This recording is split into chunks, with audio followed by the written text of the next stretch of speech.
Do you know what the word plagiarism means? Well, I didn't know. Now that I do know, I'm going to share with you a valuable lesson at how you can use plagiarism to your advantage. I'm Ricky Kallabat. Welcome to my Live a Legacy channel. My intentions are to provide you with valuable information that will alter the trajectory of your life by creating new opportunities for your family and your future. What is Straight Talk with Ricky? It's the real deal, unedited, unfiltered truth about life and all the lessons that come with it. Subscribe now.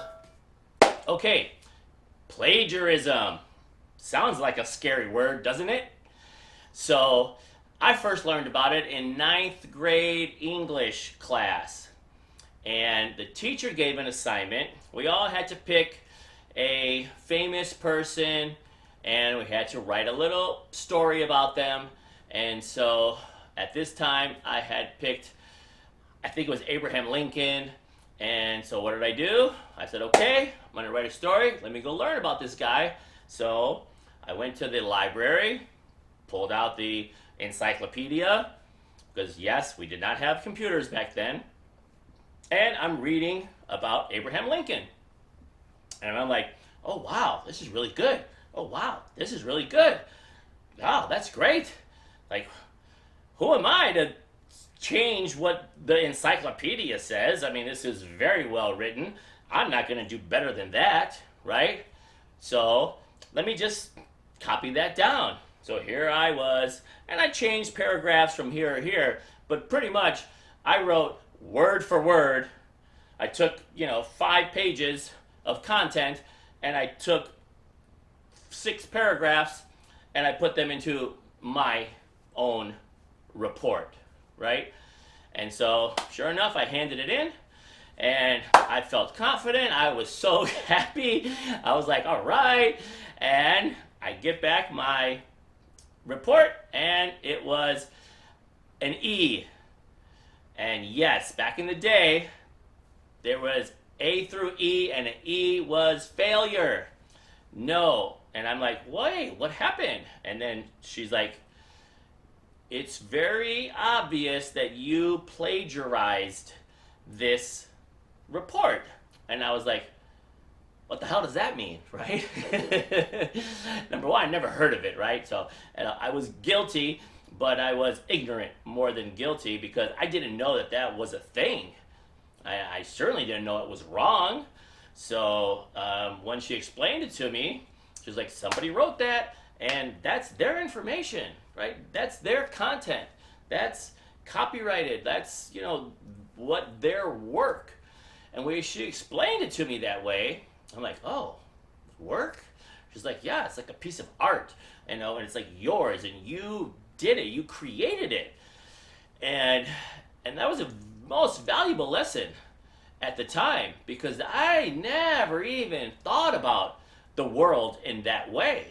That was my first, experience with, the world, business, copywriting, law, infringement, and what does that mean, and all of this stuff. So I found it very fascinating, and I continued to watch and see that as I moved forward. I saw lots of opportunities of plagiarism, right? Of copying others' work. And I mean, we did it all the time, right? In school, you'd have 2 homework assignments. You would do one, your friend would do the other, and then you would just share, right? Like, we didn't know that was a thing. We just thought that was multitasking, So we thought we were being, time effective and efficient with our time. But lo and behold, we were stealing. We were stealing from people who spend valuable time and resources on putting these things together. So, so that was very valuable. And then throughout my life, you saw different situations on when that would show up. Maybe it wouldn't show up. And you would learn, okay, is it plagiarism if I copy every other word? Like, what if I just use one sentence, but I change the words over here? So then you start to realize, okay, what defines plagiarism? At what point is there a percentage? If you use more than 50% of someone else's work, then it's theirs, not yours. And how does that work, right? And I still don't know today. I still don't know because I'm a numbers guy. I like to think of it as a percentage. Okay, if there's 100 words here, if I use 49, does that mean that I'm not plagiarizing anymore? You know? So, again, not to see that I want to, have a back door or have a loophole or anything, but now that my world has been broadened, I want to understand it, right? I want there to be some absolutes. And okay, this is good, this is good, this is good, this is good. Oh, plagiarism. Like where's that line, right? Where is that line so we can know how we can move forward? So, speaking of moving forward, here we are in today, right? 2021. And content is everywhere, right? It's everywhere. So, what degree is plagiarism now? Because a lot of things that people talk about, it's been spoken before, Yeah, in different contexts, in a different way, and all of these things.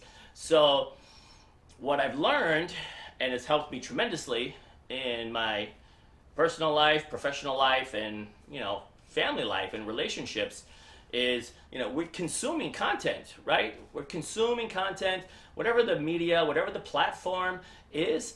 Doesn't matter if it's radio, TV, podcast, or any other method, books.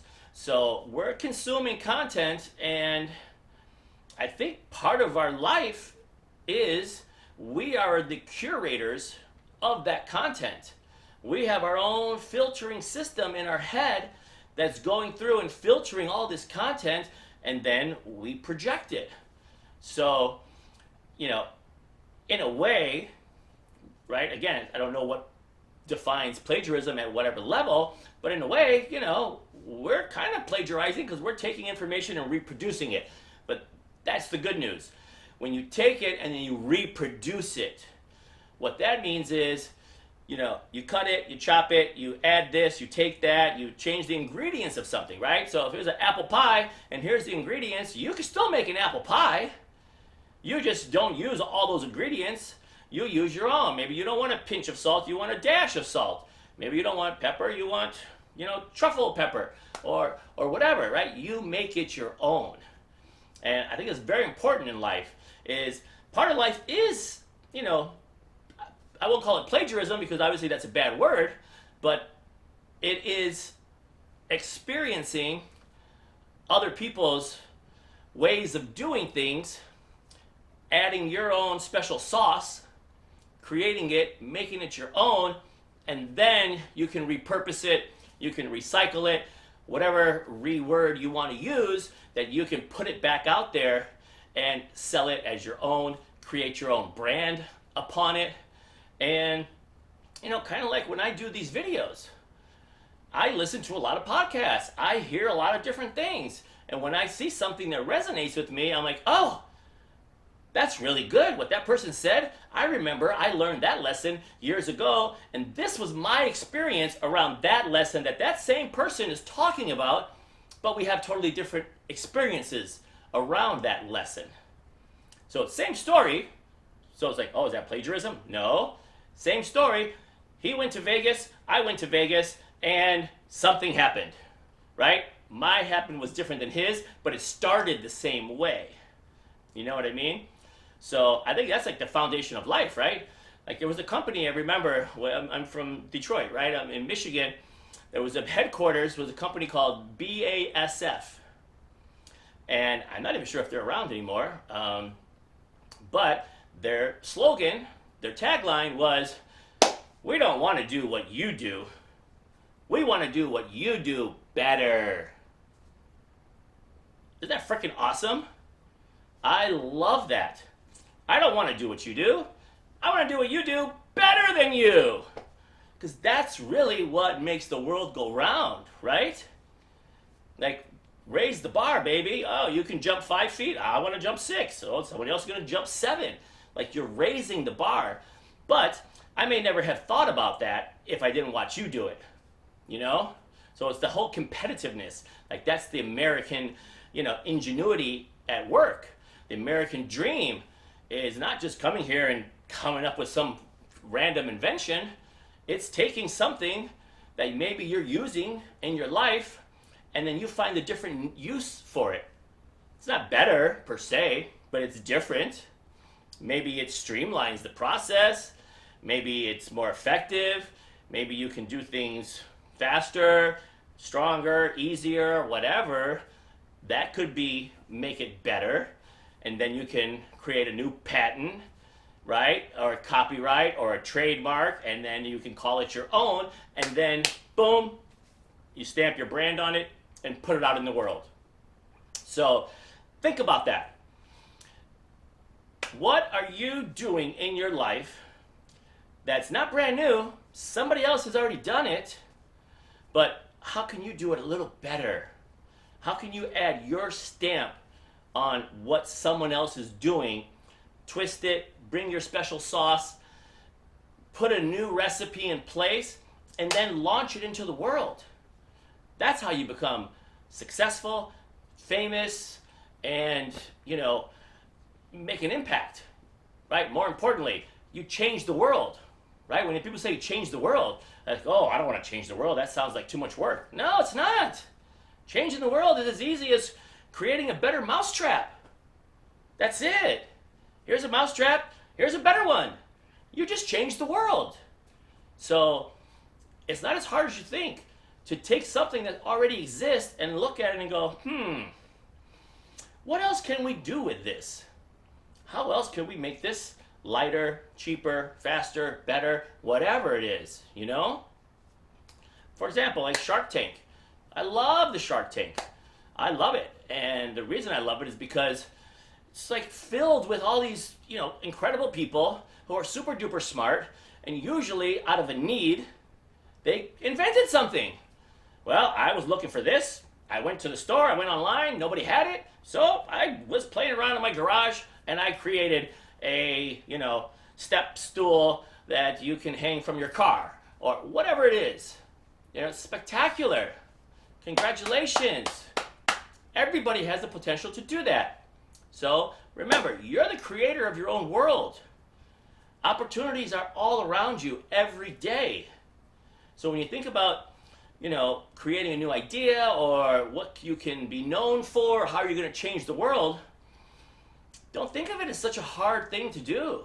Don't think of it as like, oh my God, that's just for the people that went to Harvard University, or that's just for those people that, are super duper smart. Not at all.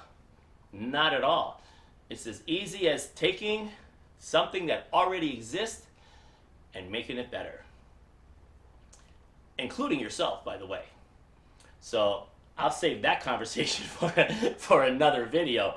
But yes, right, at the end of the day, we want to make ourselves better day by day. All right? That's all I got for you. Get out there, go put your stamp on something, put your secret sauce, and change the world. You can do it. If you enjoyed this video, please go ahead, subscribe, and click on the bell. Like and share with 3 people you think will also benefit from this game-changing message. Connect with me. All my social media links are below in the description. We welcome and reply to all comments. So please share your comments below, and please let us know what topic interests you the most.